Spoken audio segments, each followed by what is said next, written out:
Hello everyone, मैं master Hemlata. आज हम बात करेंगे वाउंडेड हीलर की। अभी मुझसे ना 2-3 दिन पहले किसी ने पूछा कि वाउंडेड हीलर कौन होता है और उसका कोर्स होता है क्या कोई। तो मुझे लगा इस पर मुझे वीडियो बनाना चाहिए, तो मैं लेके आई आपके लिए ये वीडियो, ये टॉपिक। वाउंडेड हीलर कौन होता है, इसको जानने के लिए पहले हम ये चीज़ समझते हैं कि जैसे मान लीजिए, देखिए एक खड्डा है, ठीक है। एक खड्डा मतलब एक गहरा कुआं है समझ लीजिए। उसके अंदर कुछ लोग फंस गए हैं, ठीक। अब उसमें फंस गए हैं, भूख भी लग रही है, प्यास भी लग रही है, बहुत सारी प्रॉब्लम्स हो रही हैं, ठीक है। तो अब उसमें से बहुत सारे लोग हैं, ठीक है। उसमें एक पर्सन बहुत कोशिश करता है बाहर निकलने की, निकल नहीं पाता, लेकिन फिर बहुत कोशिश करता है निकलने की, वो निकल जाता है। और निकल गया तो वो चला गया, ठीक है। निकल गया, उसकी प्रॉब्लम सॉल्व होगी, वो चला गया। उसके बाद एक दूसरा पर्सन फिर ट्राई करता है, वो निकल जाता है बाहर, वो जाने लगता है। लेकिन उसको एक चीज़ ध्यान आती है कि मैं जब उस खड्डे में था तो मुझे कैसा फील हो रहा था, मुझे दर्द हो रहा था, मुझे भूख लग रही थी, घबराहट हो रही थी, डर लग रहा था। तो इन लोगों का भी ऐसा हाल हो रहा होगा।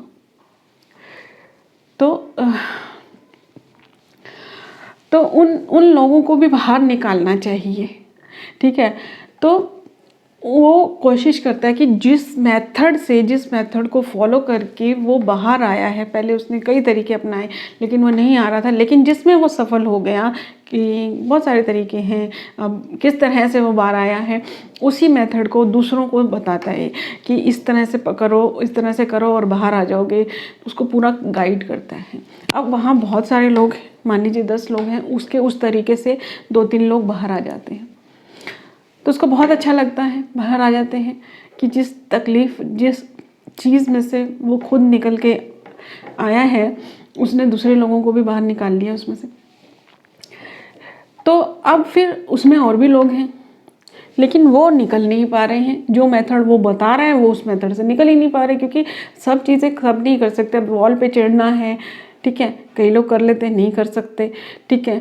तो फिर वो क्या करते हैं, और सॉल्यूशंस निकालते हैं।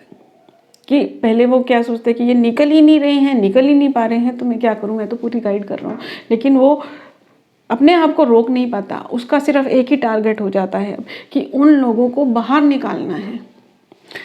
फिर वो क्या करता है कि रस्सी देगा या और सीढ़ी ढूंढ के लाएगा, कुछ भी करेगा, कोई भी दूसरे मेथड्स को लेगा, किसी और को हेल्प के लिए बुलाएगा, ठीक है। तो वो उन लोगों को बाहर निकालेगा।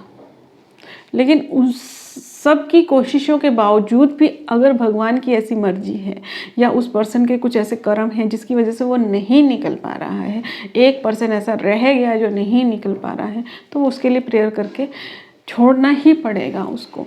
अब जब इस पर्सन ने, ठीक है, उस पर्सन को बाहर निकाला, पहले 2-3 लोगों को अपने मेथड से बाहर निकाला, फिर जो दूसरे लोगों के लिए जब उसने अपने मेथड से बाहर निकाला ना उसको, तब वो अपने काम में परफेक्ट हो गया कि भाई हाँ ठीक है, उस चीज़ में से उसने उसको निकाल लिया। लेकिन जो लोग अंदर थे उनके लिए उसने दूसरे मेथड्स को फॉलो किया, ठीक है। रस्सी निकाली, दूसरे लोगों को बुलाया या सीढ़ी लेके आया, जो भी उसको मेथड उस टाइम पे दिखे उसने उनको फॉलो किया। अब क्या है कि उन मेथड्स को फॉलो करते करते उसे इस चीज़ का भी रियलाइज़ होता है कि नॉट ओनली दैट थिंग जो उसने खुद ने झेली है, क्योंकि जब वो खड्डे में था तो वो एक प्रॉब्लम में था, लेकिन उस टाइम में उसे भूख लग रही थी, दूसरे लोगों को डर लग रहा था, तीसरे लोग को प्यास लग रही थी, सबकी प्रॉब्लम अलग अलग थी। तो जो मुझे घबराहट हो रही थी, तो सिर्फ वही एक घबराहट ही एक तकलीफ़ नहीं है, डर लगना भी एक तकलीफ़ है, भूख लगना भी एक तकलीफ़ है। तो वो सारी तकलीफ़ें सामने आ जाती हैं, ठीक है। जब उसने दूसरे लोगों को निकाला बाहर, ये सोच के कि मैं अंदर था तो मुझे इससे घबराहट हो रही थी, ये सब हो रहा था, ऐसे ही इनको हो रहा होगा, तब वो होता है वाउंडेड हीलर। कि जिस चीज़ से वो खुद निकल के आया है और वो नहीं चाहता है कि उस चीज़ में वो रहे। ठीक है, तो जब वो इस वाउंडेड हीलर होता है तो उसके अंदर की तकलीफ़ भी, उसके अंदर थोड़ी तकलीफ़ भी होती है। क्या होती है तकलीफ़?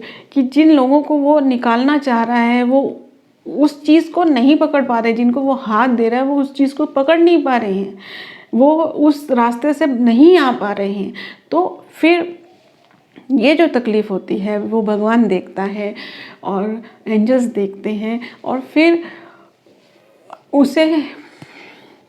उसे और रास्ते दिखाते हैं कि ठीक है तुम्हें हेल्प कर, क्योंकि उस टाइम पे उस पर्सन के अंदर की जो एक तड़प हो जाती है कि नहीं इन लोगों को बाहर निकालना है। उसे और कुछ दिखाई नहीं दे रहा होता, सिर्फ यही दिखाई दे रहा होता कि जो लोग फंसे हुए हैं उनको बाहर निकालना है। इस तरह के चलिए ये तो एक स्पिरिचुअल वे हो गया। वैसे भी बहुत सारी मूवीज़ में भी आपने देखा हो, एयरलिफ्ट मूवी बनी थी, उसमें भी वो दिखाया गया था कि उस पर्सन ने किस तरह से अपनी पूरी सब चीज़ों को लगा के उसे बाहर निकाला। तो बाहर निकालने का तरीका सिर्फ एक हीलर ही नहीं है, हर प्रॉब्लम से निकालता है जो वो एक हीलर है मेरे हिसाब से। तो वो कोई भी मेथड हो सकता है। तो जब वो उस मेथड से उन जो लोग उसके मेथड से बाहर नहीं आ पा रहे हैं, वो वाउंडेड हीलर है, उसे तब भगवान उसकी जो अंदर की विश देखता है कि उसे ये हेल्प करनी है, तब उसे और भी चीज़ें देता है, और चीज़ें दिखाता है कि रास्ते दिखाएगा, आइडिया देगा कि ये करना है, इस तरह से ये काम कर सकते हैं तो भी ये निकल आएगा। तो इस तरह से एक जो हीलर होता है जब वो स्पिरिचुअलिटी में आता है और उसकी प्रॉब्लम सॉल्व, आपने देखा होगा, मैंने तो ये चीज़ देखी है कि मैक्सिमम लोग ऐसे होते हैं जो अपनी प्रॉब्लम का सॉल्यूशन लेने आए होते हैं यहाँ पर, और जब उनकी प्रॉब्लम का सॉल्यूशन हो जाता है तो वो और चीज़ों को छोड़कर उसी चीज़ में बैठ जाते हैं। मैं भी उनमें से एक हूँ। मैं अकाउंट्स की टीचर थी, ट्यूशन्स भी पढ़ाती थी और स्कूल में भी पढ़ाती थी। फिर जब मैंने ये सब किया तो मैंने वो सब कुछ छोड़ दिया और फिर मैं इसी लाइन में आ गई। तो बहुत सारे लोग ऐसे हैं जो अपनी प्रॉब्लम का सॉल्यूशन लेने आते हैं यहाँ और फिर यहीं रह जाते हैं। तो जब आपको शांति लगती है, वो लगता है, तो फिर जब आपके सामने कोई प्रॉब्लम वाला आता है ना, तो आपको वो अपनी तकलीफ़ लगने लगती है, वो दिन याद आने लगते हैं और फिर ऐसा लगता है कि इसको भी बाहर निकालना है। जब वो उसके मेथड से बाहर नहीं निकल पाता तो वो और चीज़ें ट्राई करता है। तो वो एक सिर्फ ऐसा लग जाता है कि हमें भगवान ने निकाला तो हमें भी दूसरों को निकाला, तो वो होता है bounded healer. Thank you everyone. मुझे ये टॉपिक ऐसा लगा कि मुझे वीडियो बनानी चाहिए, क्योंकि ये क्वेश्चन जब आया था तो इस तरह का क्वेश्चन था, तो मुझे लगा कि इस कंसेप्ट को क्लियर करना चाहिए। तो ये हम सब का फर्ज बनता है कि अगर हम निकल कर आए हैं प्रॉब्लम्स में से, तो हमें भी दूसरों को हाथ देना चाहिए। Thank you everyone.